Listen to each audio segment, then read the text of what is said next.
ඉතින් සුබ දවසක් කියලා අදත් වීඩියෝ එකට සාදරයෙන් පිළිගන්නවා. අද වීඩියෝ එකෙන් මම කතා කරන්න හදන්නේ සොක්‍රටිස් සම්බන්ධ එක්තරා කතාවක් ගැන.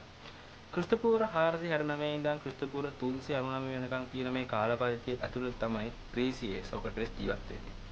ඉතින් එක්තරා දවසක සොක්‍රටිස් හම්බ වෙන්න තරුණයෙක් එලෙන් දෙක්ක මේ තරුණයා අහ ප්‍රශ්නයකට සොක්‍රටිස් හරි අපූර්ව උත්තරයක් දෙනවා. ඉතින් අද වීඩියෝ එකෙන් මම කතා කරන්න හදන්නේ අන්න ඒ සොක්‍රටිස් කියපු කතාව ගැන.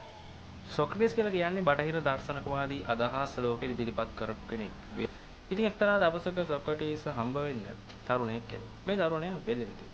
මේ තරුණයා ඇවිල්ලා සොක්‍රටිස්ට කියනවා සොකු කාලයක ඉඳන් වෙළඳාමක් කරගෙන යනවා. හැබැයි මම කොච්චර ඒත් මහන්සියෙන් මේ වැඩේ කරත් මට තාමත් මේකෙන් සාර්ථක වෙන්න බැරි වුණා කියලා.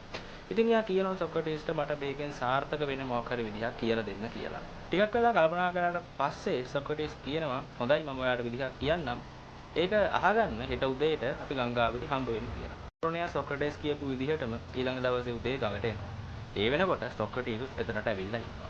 ඉතින් සොක්‍රටිස් ගඟ දිගේ සාමාන්‍යයෙන් ඉන මට්ටමට විතර වතුර එනකම් ගඟ දිගේ මැදට ඇවිදගෙන යනවා. ඉතින් මේ තරුණයා සොක්‍රටිස් පිටිපස්සෙන් ගඟ මැදට ඇවිදගෙන යනවා. ගඟ මැදට ඇවිදගෙන ගියාට පස්සේ එක පාටම සොක්‍රටිස් මේ තරුණයාගේ බෙල්ලෙන් අල්ලලා මෙයාව වතුරේ ඔබනවා. මුලින්ම තරුණයා හිතනවා සොක්‍රටිස් මේ මොකක් හරි උපක්‍රමයක් යොදනවා ඇති කියලා. ටික කාලේ ගත වෙලා යනවා. ටික තරුණයාට හුස්ම ගන්න අපහසු වෙනවා. තමන් හිර කරගෙන හිටපු හුස්ම ටික දැන් පිට කරන්න ඕනි වෙනවා. ඒත් මෙයා ඉවසගෙන ඉන්නවා මොකක්ම හරි දෙයක් සිද්ධ වෙනකම්. ඉතින් ටික මේ කාලේ විනාඩියකට වගේ ලඟ වෙනකොට දැන් මෙයාට ඉවසන්නම් බැරි තත්යකට තමයිපත් වෙන්නේ. ඉතින් මෙයා පොඩ්ඩක් දඟලන්න ගන්නවා. ඒ සොක්‍රටිස් තමන්ගේ මේ තද කරන් හිටපු ශක්තියෙන් ඒ විදිහටම තද කරගෙන ඉන්නවා. මෙයා කිසිම පොඩ්ඩක්වත් බුරුල් කරන්නේ නැහැ. ටික මෙයා දගන්න අරගත්තට පස්සේ එක පාට මෙයා සොක්‍රටිස්වත් තල්ලු කරගෙන නැගිටිනවා. ඊට පස්සේ මෙයා සොක්‍රටිස්ගෙන් අහනවා "ඇත්තට ඔයා මොකක්ද මට කරන්න හැදුවේ" කියලා.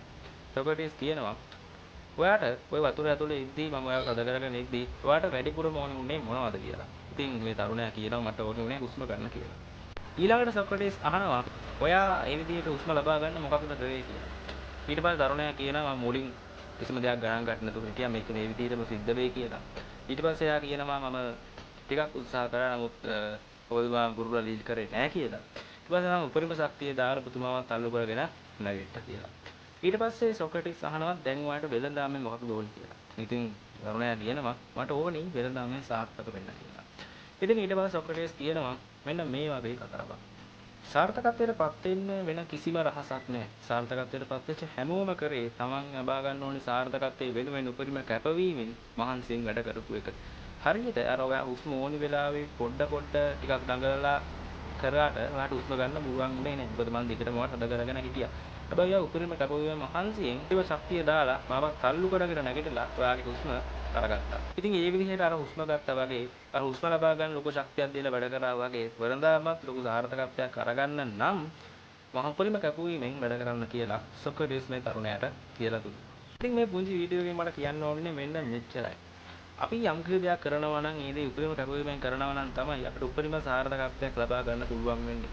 ඒ හැර මේ සාර්ථකත්වයට පත් වීම පිළිබඳව වෙන කිසිම රහසක් නැහැ. මොකද සාර්ථකත්වයට පත් වෙච්ච හැමෝම කියන්නේ මම මහන්සියෙන් සහ කැපවීමෙන් වැඩ කරා ඒක නිසාම සාර්ථක වුණා කියලා. ඉතින් ඒ කාරණා මතක තියාගන්න. අපිට වීඩියෝ ඉවර කරනවා ඉක්මනටම අලුත් වීඩියෝ එකකින් හම්බ වෙමු.